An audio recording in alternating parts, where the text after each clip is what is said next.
Ahora con ustedes, Tiempo de Estudio Maná.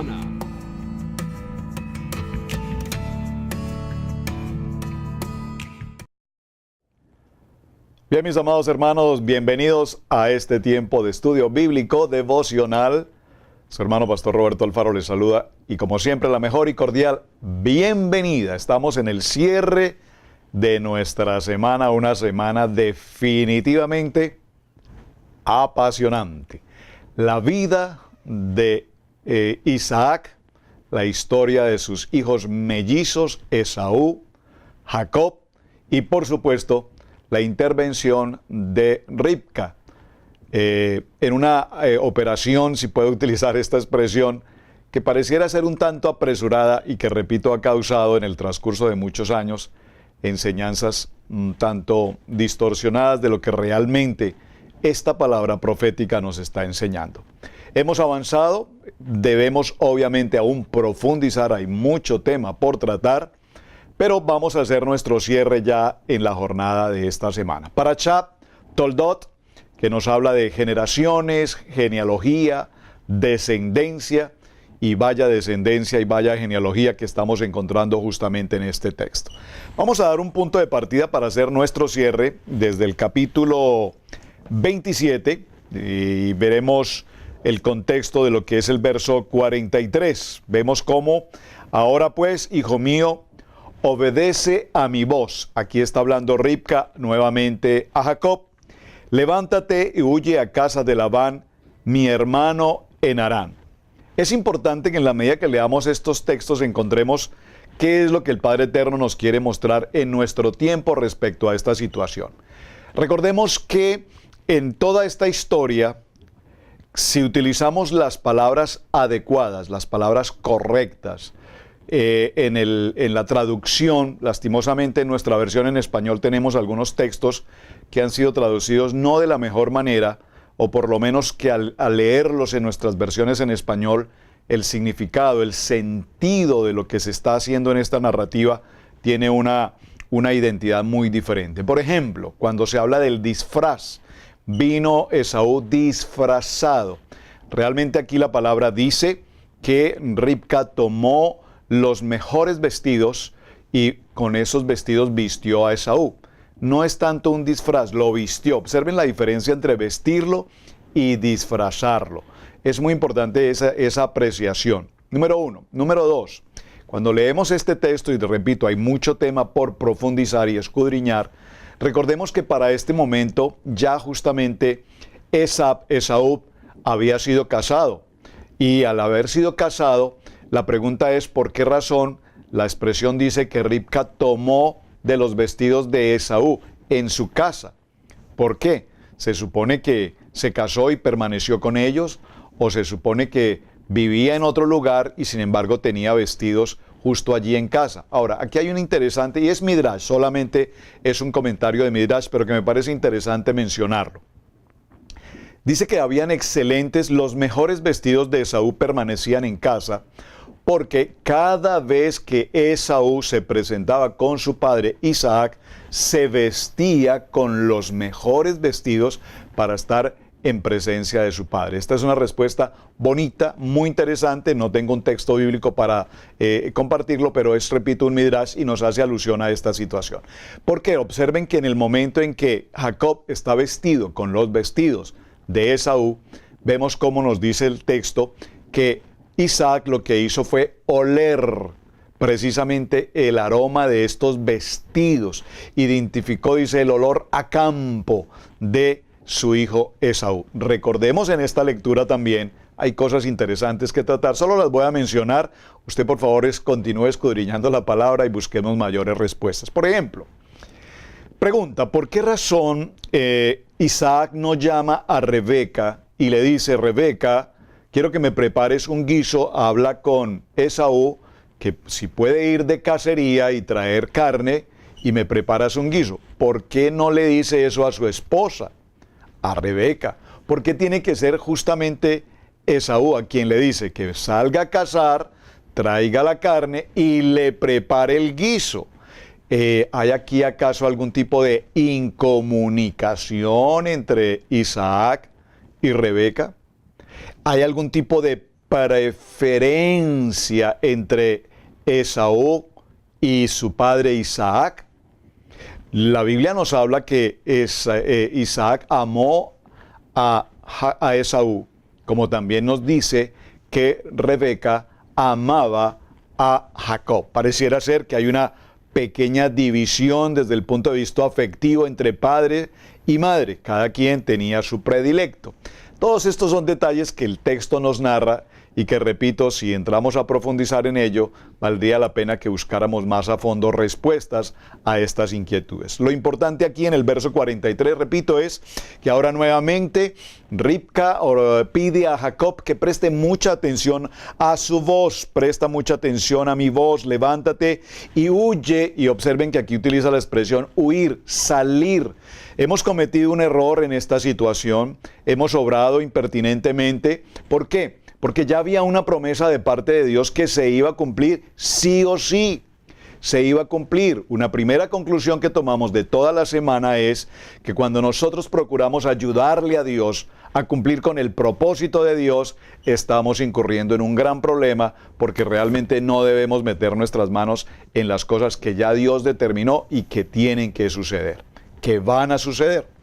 Entonces ahora, en medio de esta situación, ante la amenaza, y esto lo quiero que lo resaltemos, observe cómo tan pronto como Esaú conoce que la bendición ha sido dada a su hermano Jacob, dice la palabra puntualmente que se escuchó un clamor, un grito, un llanto, un dolor.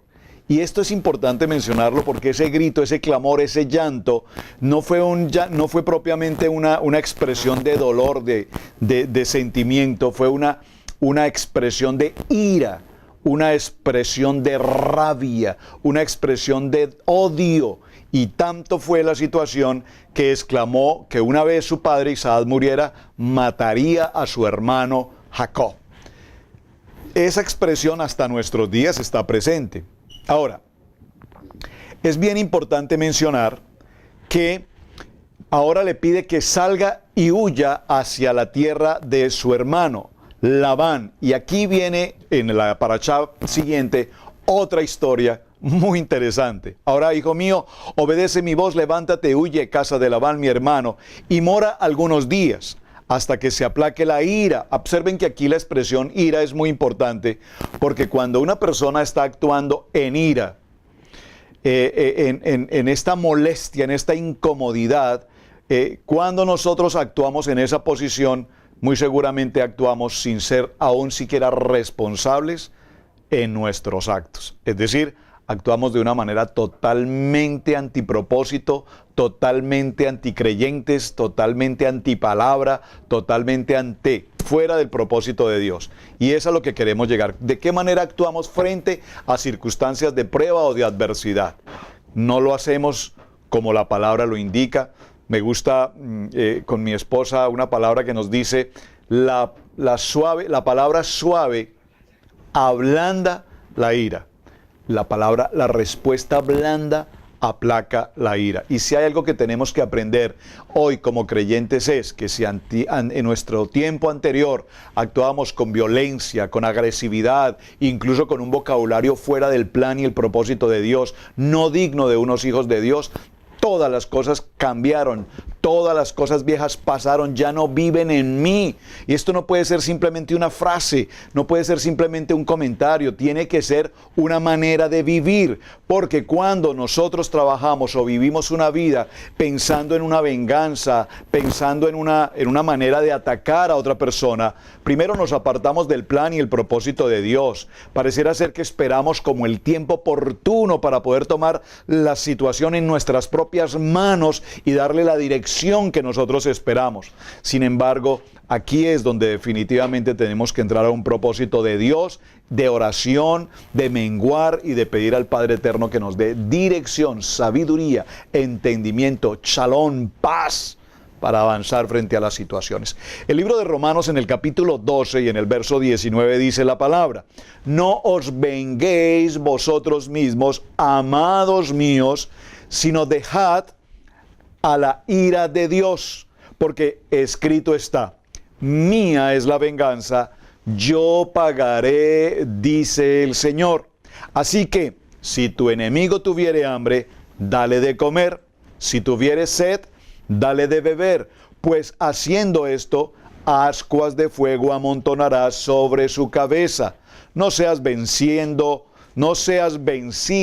de lo malo, sino vence el bien. Vence con el bien el mal.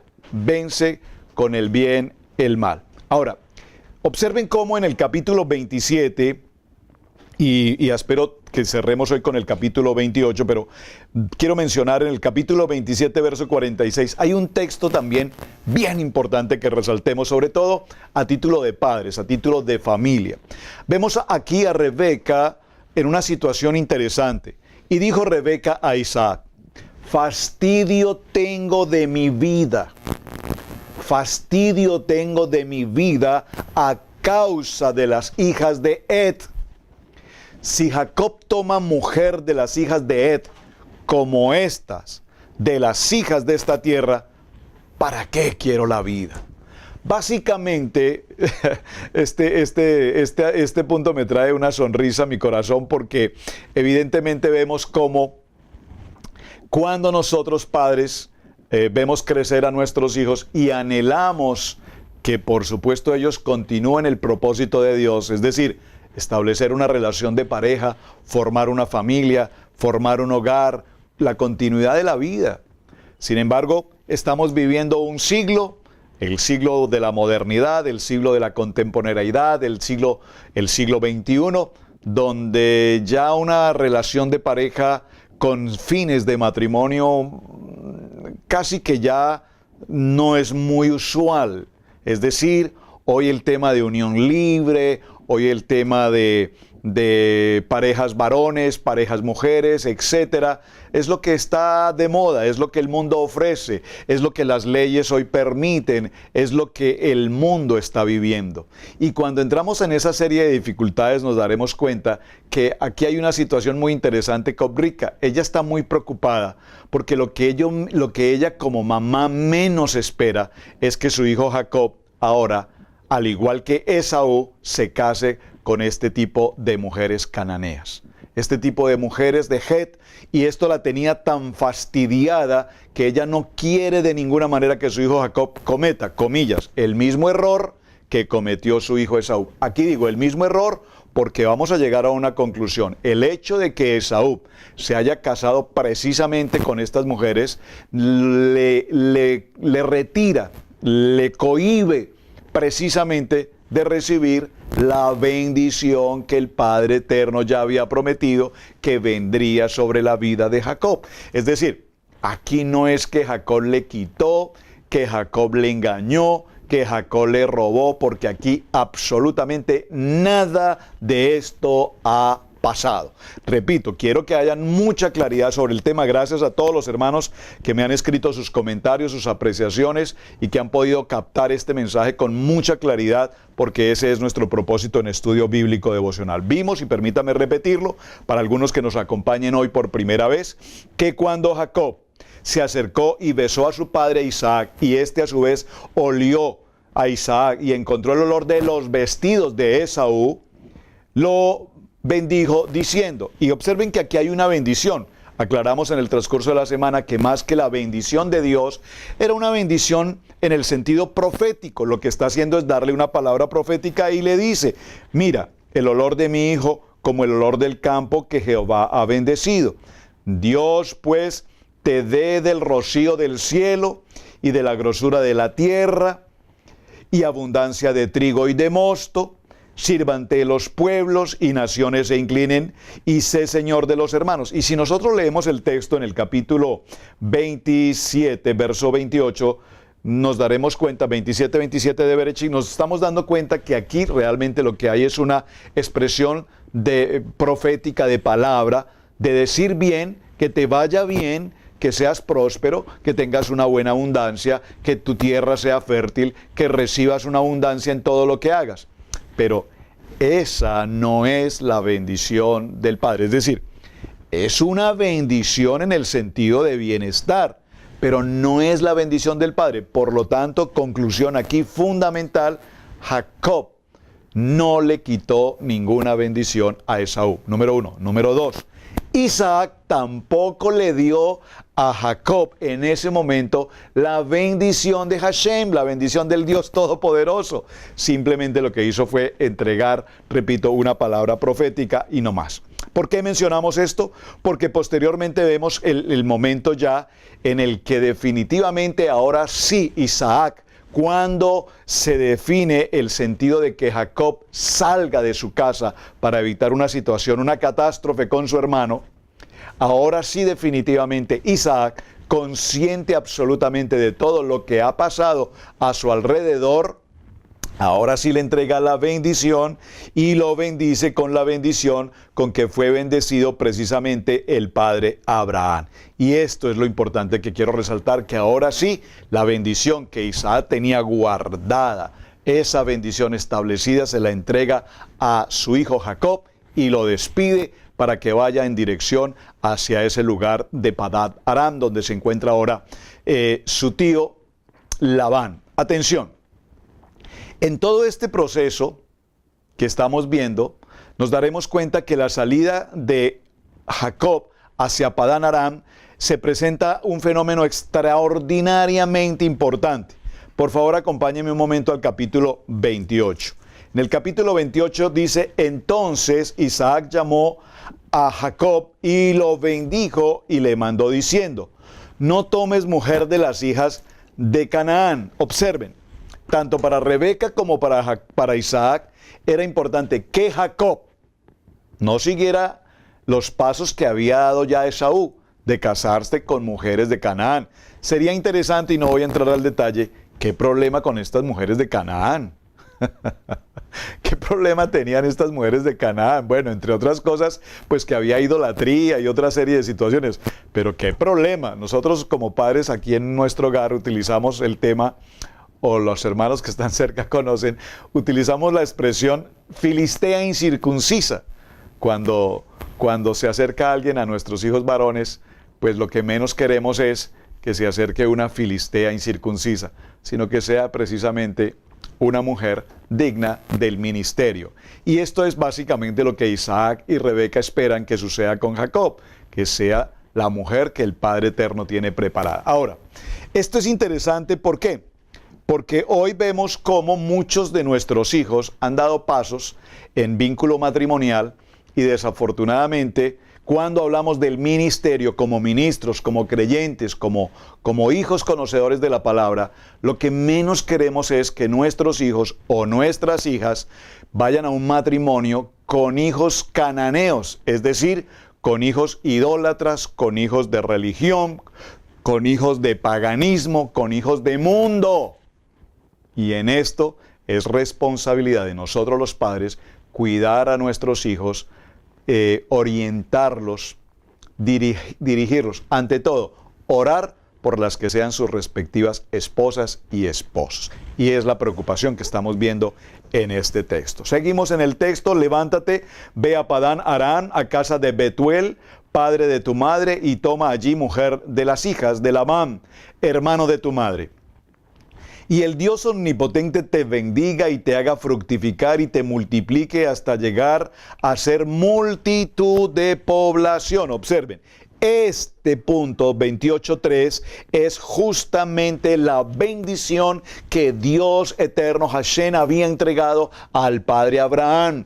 Ahora esta es la bendición que se debía entregar al primogénito, que ya sabemos por los textos que hemos leído que Esaú rechazó, a la que no le dio ninguna importancia, y ahora Isaac, en medio de su vejez, en medio de su ceguera, ahora él sabe que es el momento oportuno de bendecir con la bendición del padre Abraham a su hijo Jacob, porque ahora continuará, por supuesto, la trayectoria de los patriarcas. Y te dé la bendición de Abraham y a tu descendencia contigo para que heredes la tierra que moras, que Dios dio a Abraham. Hablamos de la tierra que Dios dio a Abraham en nuestro parachá de la semana anterior, Yaí Sará, recuerden, y concluíamos que la tierra que Dios le entregó, yo te llevaré a una tierra que te mostraré. Concluimos que se trata de una tierra ¿cuál? No la tierra física, una tierra totalmente celestial, a la nueva Jerusalén, a la Jerusalén celestial. Y esto nos dio como conclusión entender que nunca jamás Abraham obtuvo tierras físicamente, aunque era un hombre extremadamente rico, dice el texto, en oro, en ganado, en muchas pertenencias, no tenía tierras. La única tierra que compró, pagó un valor, como recordamos, fue justamente la cueva de Macpela, donde fue enterrado tanto Abraham como Sara, y posteriormente vienen otros de los patriarcas que ya veremos que estuvieron allí, o están allí, hasta nuestros días. Así envió Isaac a Jacob, el cual fue a Padán Aram, a Labán, hijo de Betuel, arameo, hermano de Rebeca, madre de Jacob y de Esaú. Ahora, vemos a una situación que no esperábamos que sucediera en la vida de Jacob. Ahora Jacob se encuentra huyendo, se encuentra solo, se encuentra viajando por caminos totalmente desconocidos para él, viajando hacia un lugar también desconocido, buscando la dirección, un GPS, cómo llegar justamente hasta esa tierra de Harán. Si usted se ubica por un momento en un mapa, buscando la geografía de estos puntos que estamos relatando, desde el punto de Beerseba hasta Aram, pasando por Jerusalén, es un recorrido extremadamente largo, extremadamente peligroso, y allí vemos a un hombre con un propósito de Dios. ¿Qué dijimos que era Jacob? El hombre Tam. ¿Qué significa la palabra Tam? Significa un hombre recto, un hombre apartado del mal y ante todo un hombre con el temor del Padre Eterno. Ese es Jacob. Ahora repito, lo encontramos como solo en un plan de huida, viajando por una ruta desconocida, por supuesto angustiado. Él no está acostumbrado a ese tipo de vida en el campo, expuesto a las fieras, a los animales salvajes, y vemos cómo empieza en su corazón ese sentir profundo de entrar a un nivel de oración, angustia, oración, comunión con Dios, diálogo con Dios, y este es el momento más importante porque vemos como ahora su fe es una fe totalmente emuná, una fe totalmente sobrenatural. No puede ser una fe racional, ni una fe intelectual, ni una fe humana. Tiene que ser una fe mucho más allá del propósito. ¿Por qué? Porque ahora va en un proceso en el que su vida va a cambiar completa y absolutamente. Muy bien, entonces Isaac llama a Jacob, lo bendice y lo envía justamente a aquel lugar en Padán Aram. El libro de Amós en el capítulo 3, verso 3 dice, ¿andarán dos juntos si no estuvieren de acuerdo? Y en 2 de Corintios capítulo 6, verso 14 dice, no os unáis en yugo desigual con los incrédulos. ¿Por qué compañerismo? Porque ¿qué compañerismo tiene la justicia con la injusticia? ¿Y qué camino la luz con las tinieblas? Aquí nos vamos a dar cuenta en este proceso, mis amados hermanos, que les decía, si por un momento nosotros vemos que no podemos mezclarnos, unirnos con el mundo, entonces les mencioné esta semana en las clases anteriores, cómo esta expresión, observen, en la parte superior Adán, y en la parte superior Edom. Como nosotros podemos observar, se escriben exactamente igual. Lo único que cambia obviamente son las vocalizaciones para hablar de las vocales, digamos. Recordemos que Adán significa humanidad, hombre, tierra, humanidad. Y vemos cómo la expresión Edom, que es rojo, recordemos que Edom, Esaú, un sobrenombre de Esaú es Edom. Pero esto de Edom tiene mucho más que ver, lo vamos a considerar en las lecciones posteriores, cuando hablemos de los edomitas y todo este problema, nos daremos cuenta que Edom tiene que ver con ¿qué? Con mundo. Ya la palabra nos indicó que Esaú, Edom, era hábil cazador y hombre de campo, de las calles, dije haciendo la traducción a nuestro siglo XXI, de las calles. Estaba acostumbrado a los problemas de la calle, a los conflictos de la calle, a la gente de la calle, a los problemas de la calle, al mundo, al mundo, al mundo.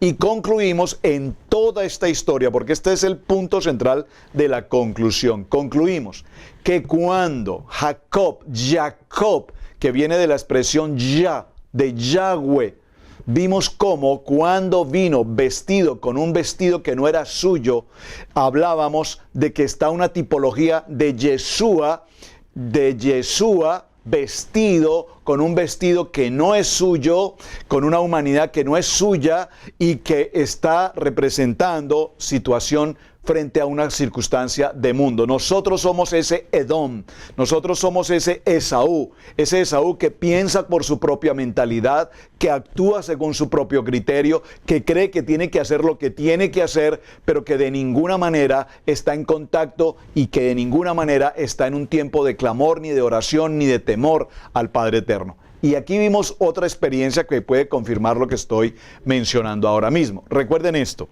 cuando se presenta Jacob frente a su padre Isaac, vestido de Edom, el padre Isaac le pregunta, ¿quién eres? Y el que contesta, soy yo, el mayor. Y observen, aquí hay algo muy importante que es lo que quiero que resaltemos. En este momento, con esta respuesta, él dice, ¿cómo llegaste tan rápido? ¿Cómo has regresado tan rápido de la casa? Y su hijo Jacob, representando en su vestido a Esaú, dice, Yahweh proveyó la casa pronto. No eran las palabras de Esaú desde ningún punto de vista. Por lo tanto, lo que quiero básicamente representar aquí es que aunque se escriben igual, uno representa la humanidad y el otro representa el mundo. ¿Qué es lo que está representando esta situación para nosotros? A Yeshua HaMashiach, que viene con nosotros, que viene a darnos su bendición, que viene a cubrirnos y que toma ese vestido de mundo que todos nosotros tenemos para librarnos de esta condición de pecado. Mencionábamos que si vamos a un mapa y establecemos el recorrido que ha tenido que hacer, evidentemente desde Berseba, atravesando por Jerusalén, toda la parte del mar de Galilea, Damasco y subir hasta la tierra de Aram, es un recorrido extraordinariamente importante. En Génesis capítulo 28, el Dios omnipotente te bendiga, viene la bendición ya sobre Jacob y ahora Jacob sale con la bendición del Padre para que se cumpla lo que ya había sido prometido en Rebeca y en la vida de estos dos jóvenes.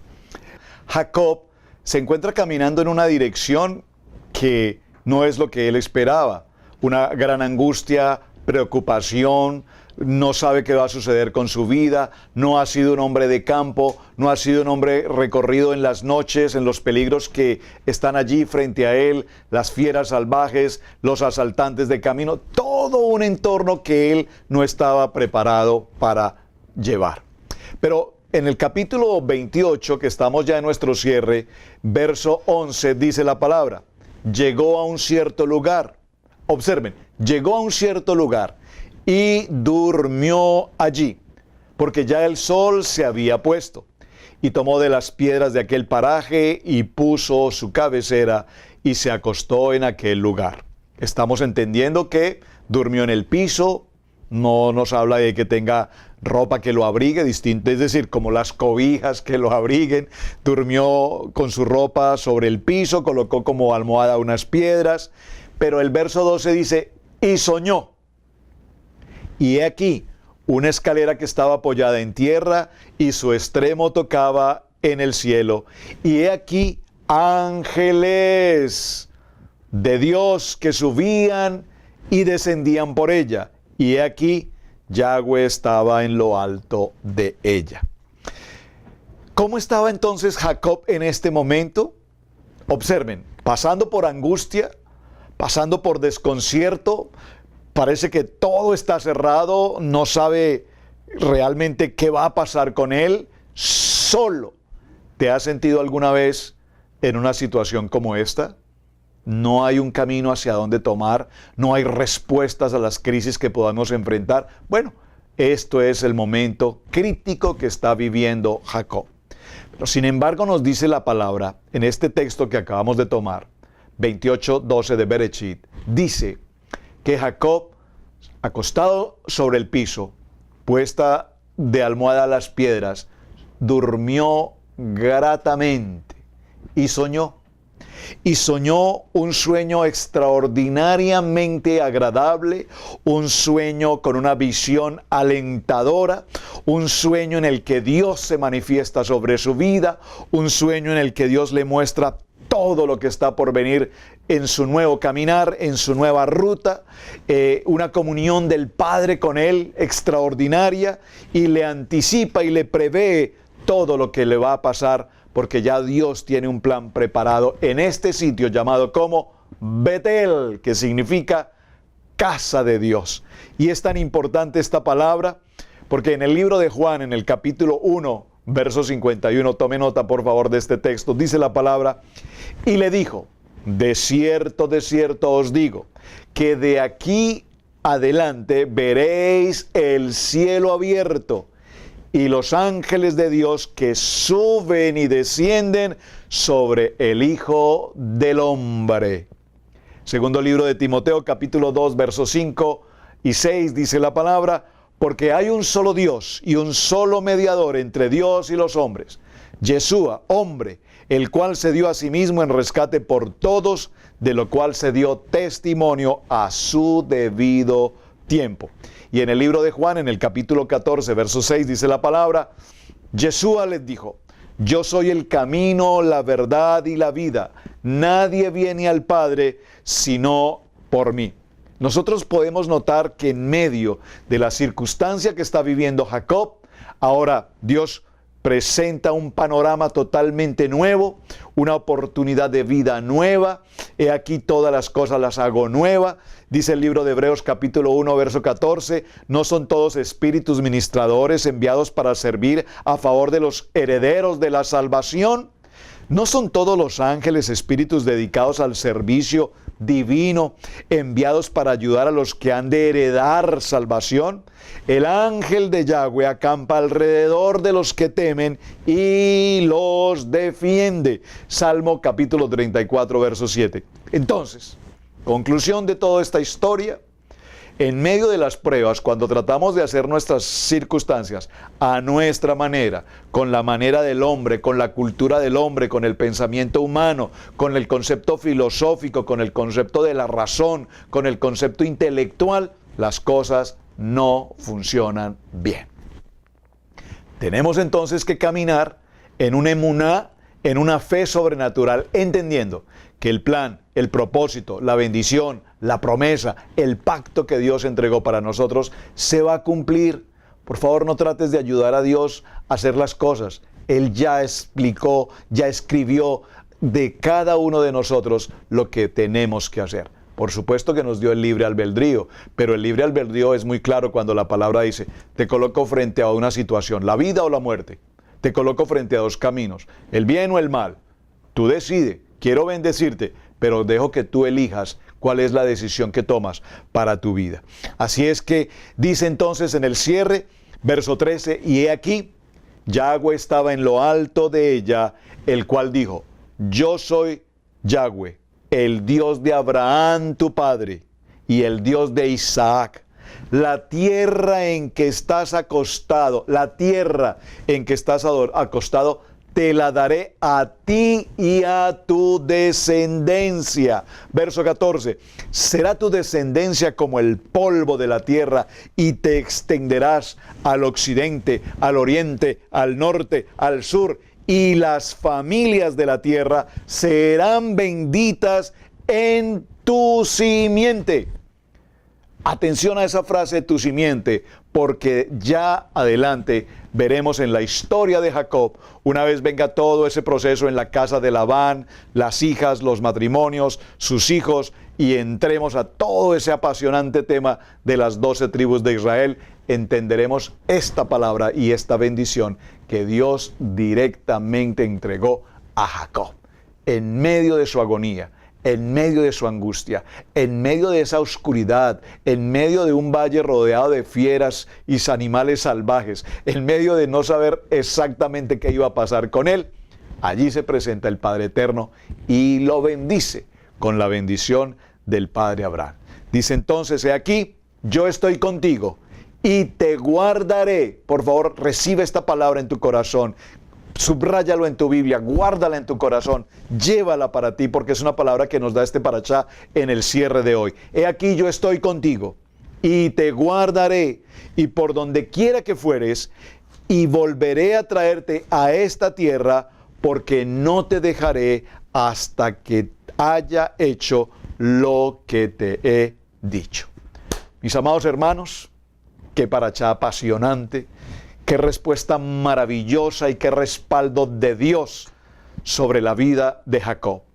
Para que concluyamos, y permítame que lo repita por enésima vez, para que concluyamos que de ninguna manera Jacob, ante la situación como se nos ha planteado, ni engañador, ni ladrón, ni robó y todo lo que se nos ha dicho, ese no es el propósito. Tenemos que entender con claridad el texto para comprender que el plan y el propósito de Dios se estaba cumpliendo y se cumplió. No a la manera de Ribca, no a la manera de Jacob, no a la manera de Isaac, a la manera del Padre sobre su vida y hasta nuestros días con nosotros. Mis amados hermanos, su hermano Pastor Roberto Alfaro, les saludo. Muchísimas gracias por acompañarnos durante esta semana. Estamos ya en el cierre de semana. Shabbat Shalom para todos, bendiciones. La siguiente semana continuaremos con nuestro estudio bíblico devocional. Gracias por sus comentarios, sus apreciaciones y sus mensajes. Hasta el nuevo día. Shalom.